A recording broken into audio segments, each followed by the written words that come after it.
if you're listening, please recognize that between 35 and 45, 35, you still have all your hormones by and large.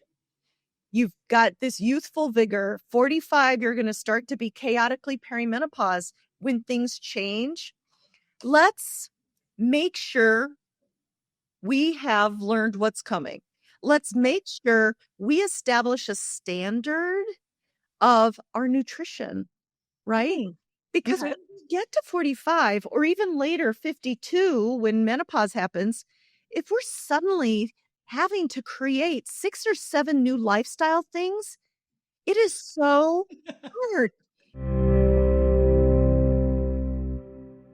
As women are listening to this, I feel like there's some like golden rules we need to follow when we go into our perimenopausal years. Like, are there things that we should start doing differently?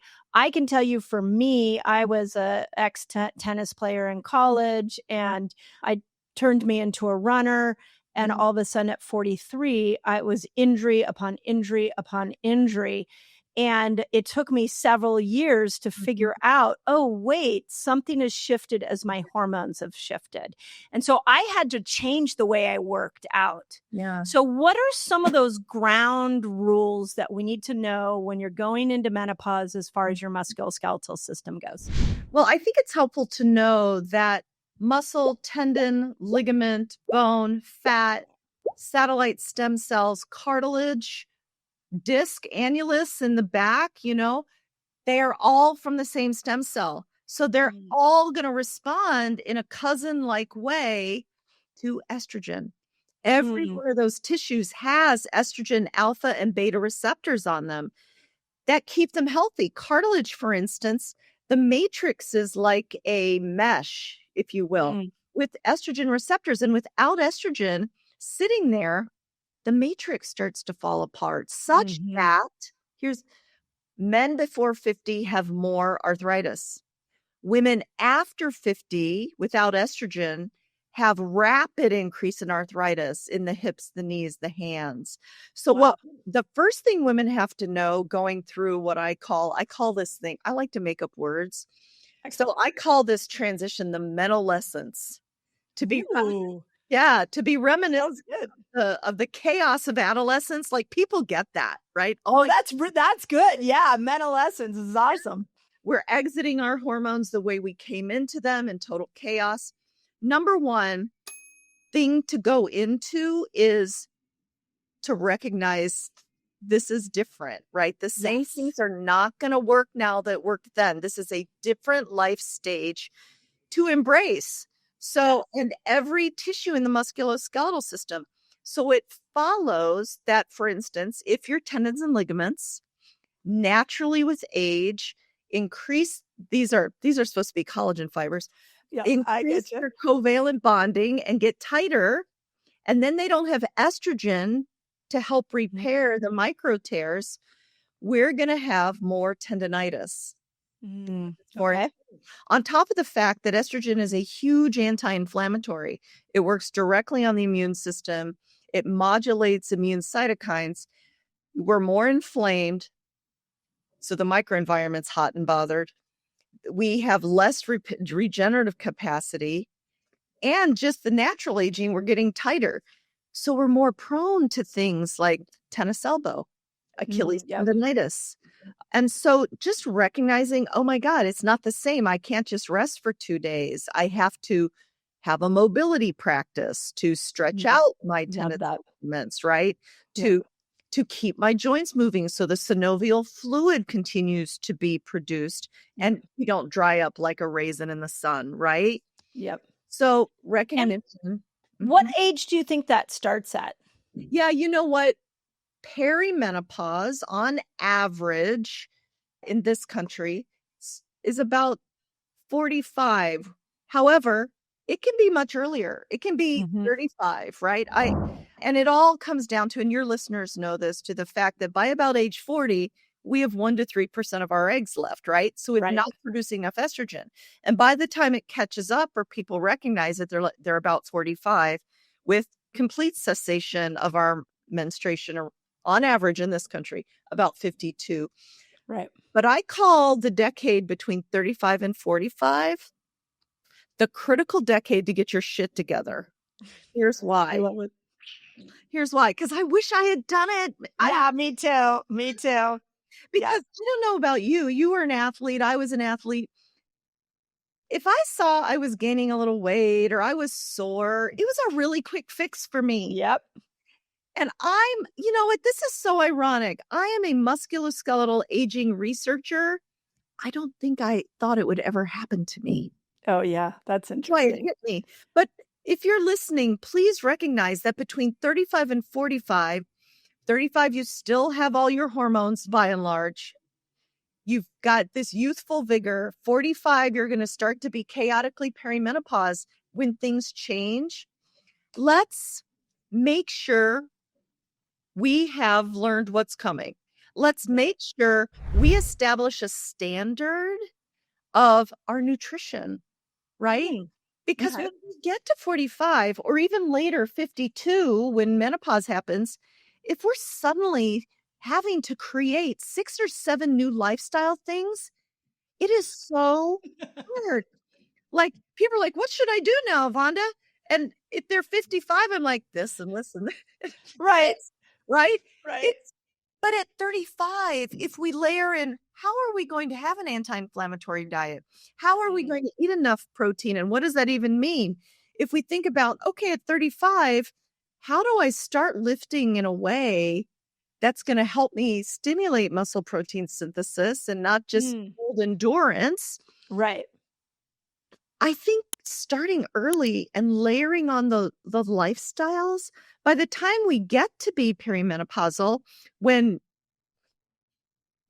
hormones may or may not be helping us at all, our endogenous hormones, it's not such a shock. It's not so hard. Yeah. Guess what? Age Like a Girl, my new book. It's ready for pre-orders. And this is the most personal book I have ever written. And I'm so excited to bring it to you. If you are looking to reinvent yourself through the menopause process, or maybe you're on the other side and you're still looking for that reinvention, I'm going to show you exactly why menopause works in your favor and how you can make it your greatest moment yet.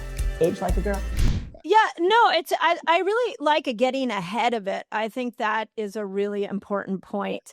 And it was interesting as you were talking, I was thinking, yeah, that when I was 43, that's how I found fasting, because I, like you, anytime I needed to drop a few pounds, I would just put a couple more hours in each week on the, running, and it would make me go, run a little more. But then the injury kept piling upon injury upon injury. And I was like, what is going on? And so that's when I learned about fasting. I was like, oh, wait, I can actually get my weight to drop doing it that way.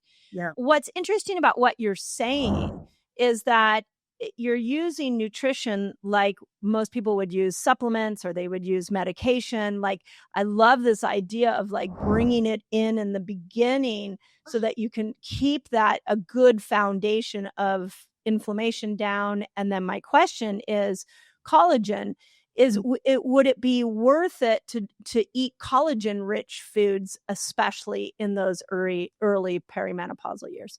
Well, I think the best data on collagen, and I'm not an expert, but I think the best data on collagen happens to be surrounding bones and muscle, actually. Oh, okay. Yeah. Okay. And so, there's some data that you can increase bone density 1 to 2% a year by supplementing with the right kind of collagen. Imagine entering the critical decade maxed out on everything with the best bone density, right? Before you start losing your estrogen with the best muscle. Yeah.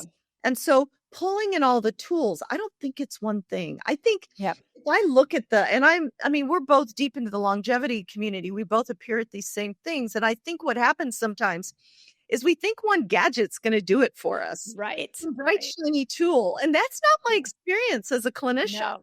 It is this constant, it's this ecosystem, as we like to say. It's not one little thing you turn on with a switch. So that's why I talk about it like this. Yeah. I was at all the biohacking everything for so many years. And one day it hit me. I don't think you can hack a woman's body. You can't hack into it. You have to harmonize it. It's not a body that's hackable. And it's a body that needs love and nourishment and needs a rhythm to it. And so I really you work in a rhythmic Yeah, manner.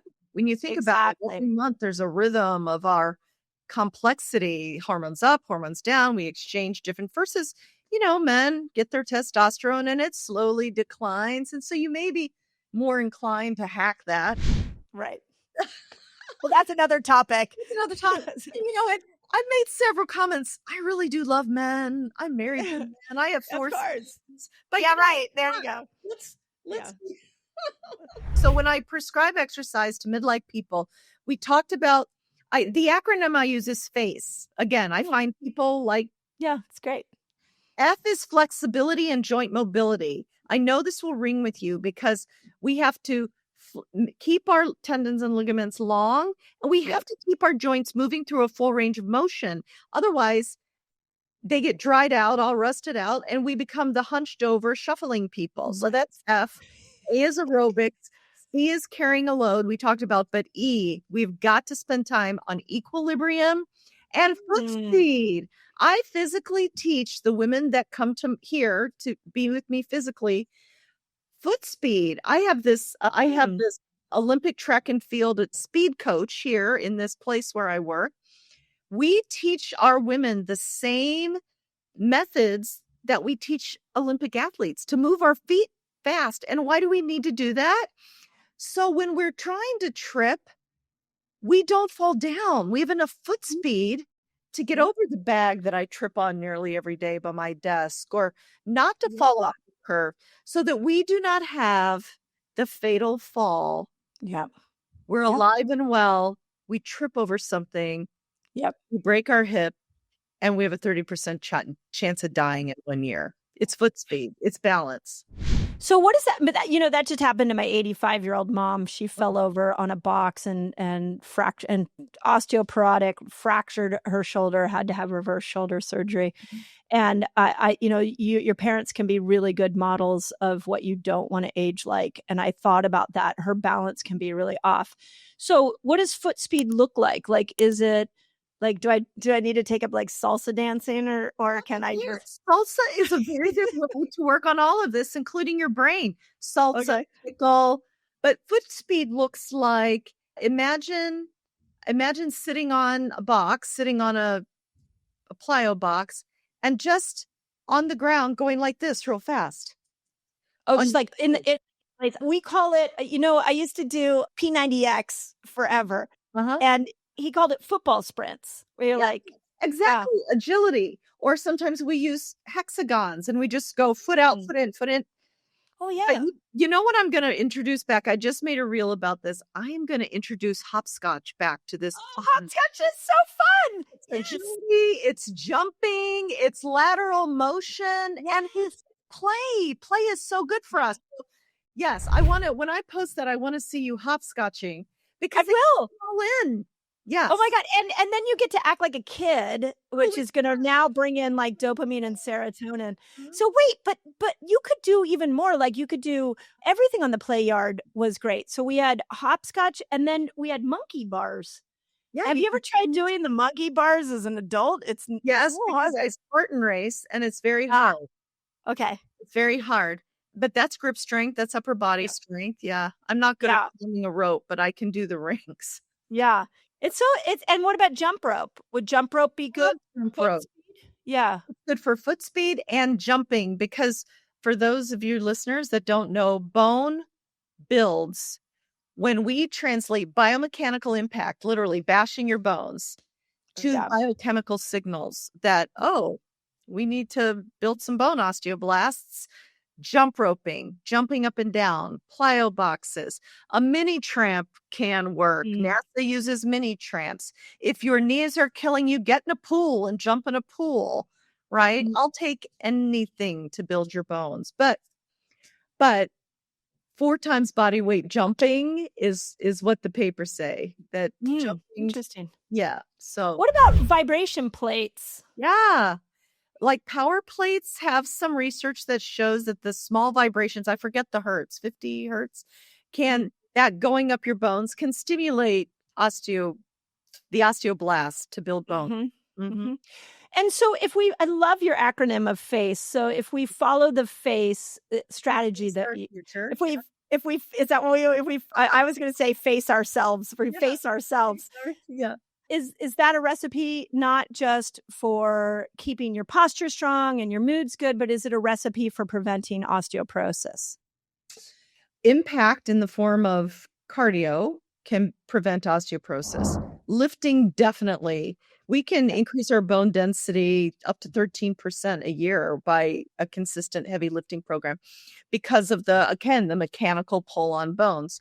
And then the way equilibrium and foot speed works is to prevent the fatal fall. So all the face is how I encompass all the types of mobility that we need in midlife. Because listen, when I was 20, I got away with cardio and I didn't lift that much, but like you did, my balance was good. My flexibility was good. But now we need to pay attention to those 4 things. Yeah, I think that's so beautiful. Okay, are you fasting and you're still not losing weight? Check out this video because you might be missing a key part of your fasting experience that's gonna unlock weight loss. So if you think about it, all the humans that emerged out of that time have the gene that allows us to go without food, and that gene they believe is in all of us today.